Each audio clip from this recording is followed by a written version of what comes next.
नमस्कार दोस्तों, स्वागत है आप सभी का हमारे YouTube चैनल में। दोस्तों, इस वीडियो में हम आपको हिंदी के 60 ऑब्जेक्टिव क्वेश्चन बताने वाले हैं। अगर आप इन 60 ऑब्जेक्टिव क्वेश्चंस को याद कर लेते हो तो आने वाले बोर्ड एग्जाम 2023 में आप हिंदी में 60 में एकदम 50 ऑब्जेक्टिव क्वेश्चन एकदम सही टिक लगाकर आएंगे। ये मेरा 100% दावा है। तो वीडियो को अंत तक देखना और एक एक ऑब्जेक्टिव क्वेश्चंस को एकदम बारीकी से याद कर लेना है, ठीक है। तो चलिए हम वीडियो को स्टार्ट करते हैं। वीडियो स्टार्ट करने से पहले मैं आपको बता दूं, अगर आपने अभी तक हमारे ऐप को डाउनलोड नहीं किया तो वीडियो के डिस्क्रिप्शन की मदद से हमारे ऐप को डाउनलोड कर लीजिए और साथ में व्हाट्सएप ग्रुप में भी जुड़ जाइएगा, ठीक है। पहला नंबर क्वेश्चन है आपका कि बाबा साहेब भीमराव अम्बेडकर का जन्म कब हुआ था। बाबा साहेब भीमराव अम्बेडकर का जन्म कब हुआ था? याद रखना, 14 अप्रैल 1891 ईस्वी में बाबा साहेब भीमराव अम्बेडकर का जन्म हुआ था मध्य प्रदेश में, ठीक है। आंसर होगा आपका ऑप्शन नंबर ए होगा, ठीक है। 14 अप्रैल 1891 ईस्वी में बाबा साहेब भीमराव अम्बेडकर का जन्म हुआ था। दूसरा नंबर प्रश्न है, 20 के दांत कहानी के रचयिता कौन है? 20 के दांत कहानी के रचयिता कौन है? दूसरा का सही उत्तर होगा ऑप्शन नंबर बी, नलिन बिलोचन शर्मा। नलिन बिलोचन शर्मा 20 के दांत कहानी के रचयिता है। और याद रखना, 20 के दांत एक कहानी है, ठीक है। अगला प्रश्न आपका है 3 नंबर प्रश्न है, मैक्स मुलर के अनुसार सच्चे भारत का दर्शन कहाँ हो सकते हैं? मैक्स मुलर के अनुसार सच्चे भारत का दर्शन कहाँ हो सकते हैं? तो ग्रामीण भारत में। आंसर होगा सी नंबर, ग्रामीण भारत में। एक्चुअली में मैक्स मुलर भारत समकासी के पाठ के लेखक है और वह एक प्रकार का भाषण है और उनका जन्म जर्मनी में हुआ था। मैक्स मुलर का जन्म जर्मनी में हुआ था, ठीक है। याद रखना, आंसर होगा सी नंबर। चौथा नंबर प्रश्न है, पराजय में कौन सा उपसर्ग है? पराजय में कौन सा उपसर्ग है? तो परा जो किसी शब्द के पहले जुड़कर उसका अर्थ बदल दे उसको हम लोग उपसर्ग बोलेंगे। तो परा प्लस जय, अगर हम परा में अगर जय को जोड़ दें, जय को, तो क्या हो जाएगा? पराजय हो जाएगा। तो उसका जय से पराजय हो गया तो उसका अर्थ बदल गया, तो हमेशा क्या होगा? वो उपसर्ग होगा। तो यानी कि परा ऑप्शन नंबर बी होगा, ठीक है। अब देखिए 5 नंबर आपका प्रश्न क्या है? 5 नंबर प्रश्न है, किसने कहा था कि सब पुराने अच्छे नहीं होते, सब नए खराब नहीं होते? यह किसका कथन है? यह किसने कहा था कि सब पुराने अच्छे नहीं होते और सब नए खराब नहीं होते? तो 5 का आंसर याद रखना, कालिदास ने कहा था। आंसर होगा आपका डी नंबर, कालिदास ने कहा था, ठीक है। अगर आप इन सभी क्वेश्चंस को PDF में डाउनलोड करना चाहते हो, PDF में लेना चाहते हो आंसर सहित, तो आप लोग हमारे व्हाट्सएप ग्रुप में जुड़ जाना, वहाँ पर आपको मिल जाएगा इसका PDF आंसर सहित, ठीक है। छठवां नंबर क्वेश्चन है, शुद्ध वाक्य है। सबसे पहले दोस्तों आप लोग ना वीडियो को लास्ट तक देखना, तभी आपको याद हो पाएगा। अगर आपके सामने वाला कुछ बोल रहा है ना तो एक बार सुन लीजिएगा तो वो बात याद हो जाती है आपको, ठीक है। इसलिए अगर आप वीडियो को लास्ट तक देख के, तो मैं ऑलरेडी आपको क्वेश्चन पढ़ रहा हूँ, उसके बाद आंसर बता रहा हूँ, तो आपके दिमाग में 80% बैठ जाएगा और एक 20% बचेगा, तो आप खुद वीडियो को देखोगे तो समझ में आ जाएगा, ठीक है। तो यहाँ पर छठवां नंबर क्वेश्चन है, शुद्ध वाक्य है। तो आपको देखना है, राम ने पुस्तक खरीदा, राम पुस्तक खरीदा, राम ने पुस्तक खरीदी, या फिर इनमें से सभी? तो देखिए छठवां का जो आंसर होगा ऑप्शन नंबर सी होगा, राम ने पुस्तक खरीदी। राम ने पुस्तक खरीदा नहीं, बल्कि राम ने पुस्तक खरीदी, ठीक है। पुस्तक स्त्रीलिंग होता है ना। चलिए अगला क्वेश्चन है, नागरी लिपि के लेखक है। नागरी लिपि के लेखक है। 7वां नंबर क्वेश्चन है, 7 का सही उत्तर क्या होगा? ऑप्शन नंबर सी होगा, गुणाकर मूले। गुणाकर मूले नागरी लिपि पाठ के लेखक है। 8वां नंबर प्रश्न है, बहादुर का नाम है। देखिए बहादुर का पूरा नाम क्या होता है? बहादुर का पूरा नाम यहाँ पर पूछा है। बहादुर काफ़ी अच्छा चैप्टर है, मतलब कि पूरा इमोशनल कर देने वाला वो चैप्टर है, ठीक है। आप लोग पढ़ लीजिएगा, हिंदी पार्ट में है, शायद पार्ट 6 है हमको लगता है, ठीक है। तो दिल बहादुर आंसर होगा बी नंबर। बहादुर का पूरा नाम है दिल बहादुर, ठीक है। सब लोग याद रखना, 8 का आंसर होगा B number. 9 number answer question है, परिणामवाचक विशेषण है। परिणामवाचक, ठीक है। तो यहाँ पर आप लोग अच्छे से देख सकते हैं, ऑप्शन नंबर जो सी है ना, थोड़ा सा। थोड़ा सा का मतलब क्या हुआ? इसमें परिणाम हुआ है, मतलब कि थोड़ा सा, जैसे कि परिणामवाचक जिसे कहेंगे जिसमें नापा तौला जाने वाला का बोध हो, जैसे थोड़ा सा, ज़्यादा सा, ज़्यादा, थोड़ा, कम, ये सब परिणामवाचक में चले जाएंगे। और ये 5 जो है ये मतलब कि संख्या में चले जाएंगे, संख्यावाचक विशेषण में चले जाएंगे, ठीक है। तो आंसर होगा आपका सी नंबर, थोड़ा सा।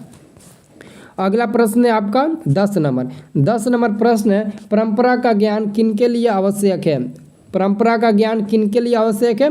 तो जो लकीर के फकीर न होकर क्रांतिकारी साहित्य की रचना करे उन्हीं के लिए परंपरा का ज्ञान मतलब कि परंपरा का ज्ञान आवश्यक है। काफ़ी महत्वपूर्ण प्रश्न है कि परंपरा का ज्ञान किन के लिए आवश्यक है, जो लकीर के फ़कीर है या फिर जो उपयोगी साहित्य की रचना न करे।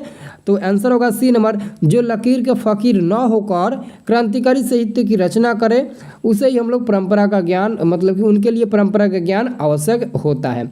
11 नंबर है, अभिनयो किस नदी पर स्थित है। अभिनयो किस नदी पर स्थित है, तो रोन नदी पर। याद रखना, अभिनयो रोन नदी पर स्थित है। आंसर होगा आपका ए नंबर, अभिनयो रोन नदी पर स्थित है। अब देखिए यहाँ पर 12 नंबर प्रश्न क्या है। 12 नंबर प्रश्न है, मछली कहानी में किस वर्ग का जीवन वर्णित है। मछली कहानी, देखिए मछली एक प्रकार का कहानी है, ठीक है, और मछली कहानी में किस वर्ग का जीवन वर्णित किया गया है, तो सही उत्तर होगा 12 का सी नंबर, मध्य वर्ग का, ठीक है, मध्य वर्ग का आंसर होगा सी नंबर। 13 नंबर प्रश्न है, बिरजू महाराज की ख्याति किस रूप में है। बिरजू महाराज की ख्याति जो है वो नर्तक के रूप में है। 13 का आंसर होगा ए नंबर, नर्तक के रूप में। और बिरजू महाराज का जन्म उत्तर प्रदेश के लखनऊ में हुआ था और इनका संबंध लखनऊ घराने से ही है और इनका जन्म 1938 ईस्वी में हुआ था। 27 साल की उम्र में इनको संगीत नाटक अकादमी अवार्ड से पुरस्कारित किया गया था। 54 साल की उम्र में इनकी मृत्यु हो गई थी, ठीक है। याद रखना आप लोग बिरजू महाराज के बारे में, ठीक है।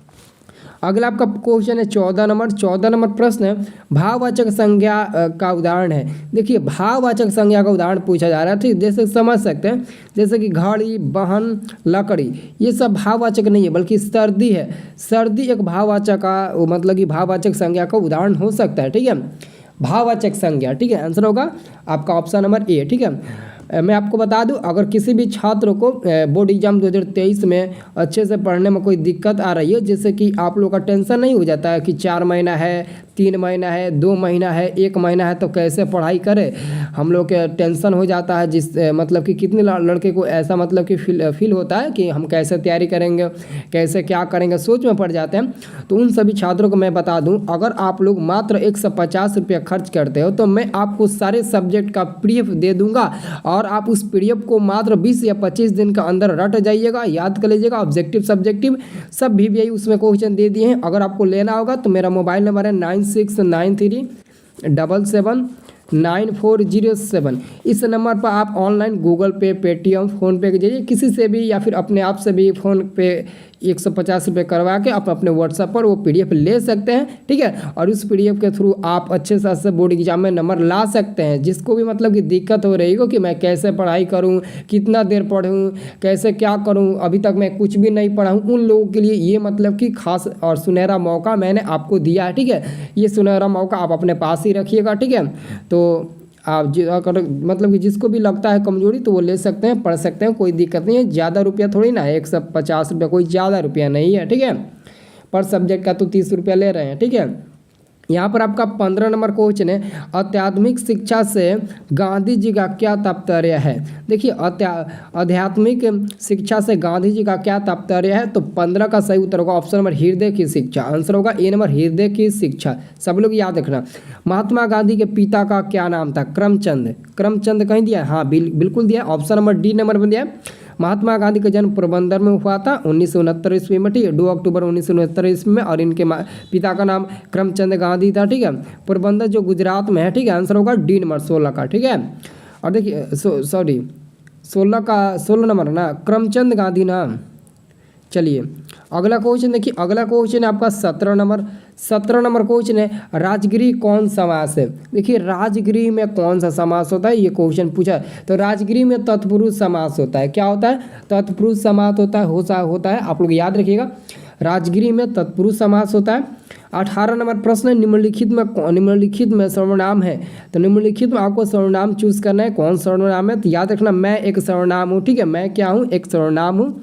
अगला क्वेश्चन है, गुरु नानक किस भक्ति धारा के कवि है। गुरु नानक निर्गुण भक्ति धारा के कवि है। आंसर होगा बी नंबर, गुरु नानक किस भक्ति धारा के कवि है, तो निर्गुण भक्ति धारा के कवि है, ठीक है। आप सभी लोग इस वीडियो को लाइक करिएगा, जो भी लड़के इस वीडियो को लाइक नहीं किए होंगे लाइक कर देना और एक कमेंट आप लोग जरूर करना, ठीक है। 20 नंबर प्रश्न है, रसखान दिल्ली के बाद दिल्ली से कहाँ चले गए? तो ब्रजभूमि। आंसर होगा सी नंबर, रसखान दिल्ली के बाद ब्रजभूमि में चले गए थे। ठीक है। शुद्ध शब्द है प्रकृति। ऑप्शन नंबर ए ही आपका सही उत्तर हो जाएगा। शुद्ध शब्द यही है, प्रकृति को हम लोग ऐसे ही लिखते हैं, प्रकृति ऐसे ही हम लोग लिखते हैं। आंसर ए नंबर हो जाएगा। ठीक है। अब देखिए अगला क्वेश्चन है, परिश्रम में उपसर्ग है, तो परिश्रम में क्या उपसर्ग होगा? ऑप्शन नंबर ए होगा, क्योंकि परि में अगर हम लोग श्रम जोड़ते हैं तो इसका अर्थ बदल जाएगा, परिश्रम हो जाएगा। ठीक है। तो जो भी किसी शब्द के पहले जुड़कर उस शब्द का एक नया अर्थ बदल देता है, एक नए अर्थ में, उसे हम लोग उपसर्ग कहेंगे। तो 22 का आंसर होगा ऑप्शन नंबर ए। समझ में आ गया ना? चलिए अगला क्वेश्चन है, हाथ खाली होना मुहावरे का अर्थ है।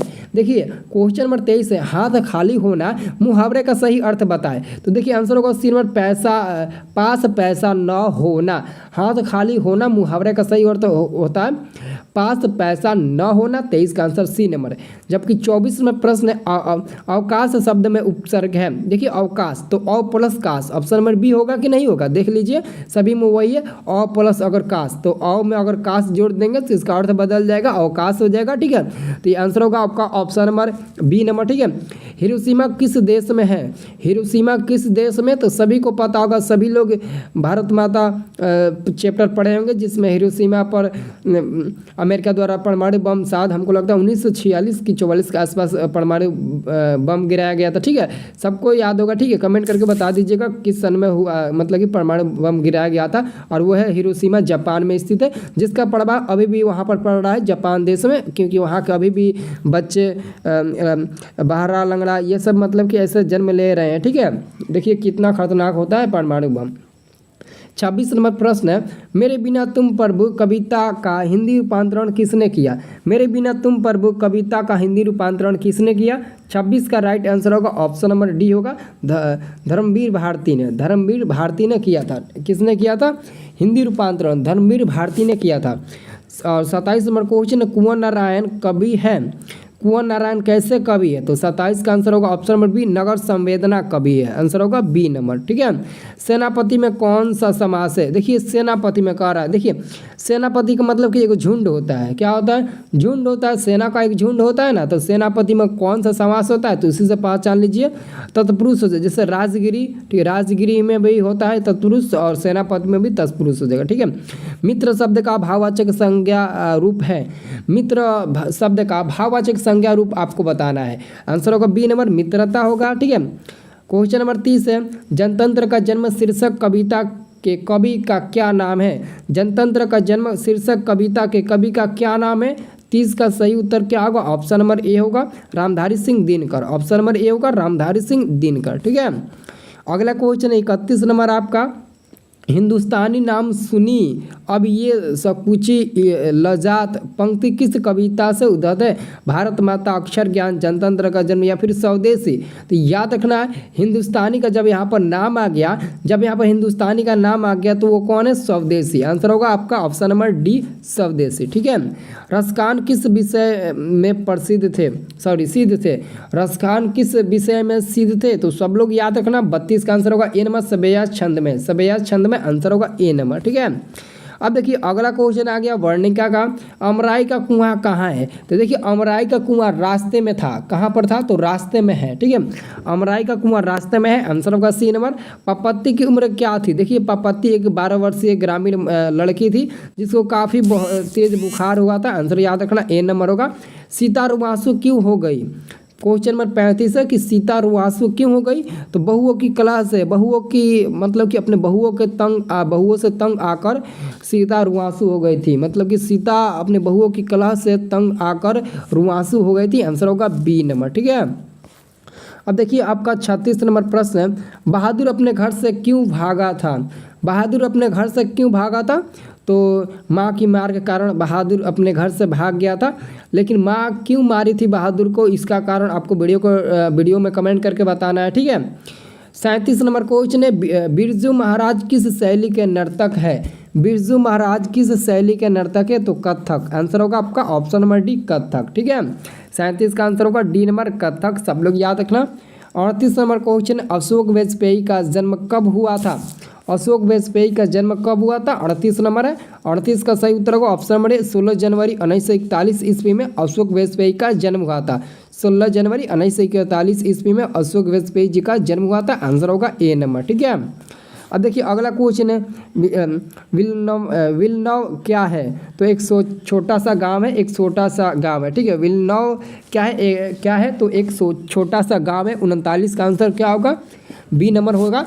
हमारी नींद कविता कहाँ से ली गई है? हमारी नींद कविता कहाँ से ली गई है? तो दुष्चक्र में सृष्टा से, दुष्चक्र में सृष्टा से ली गई है। आंसर होगा सी नंबर।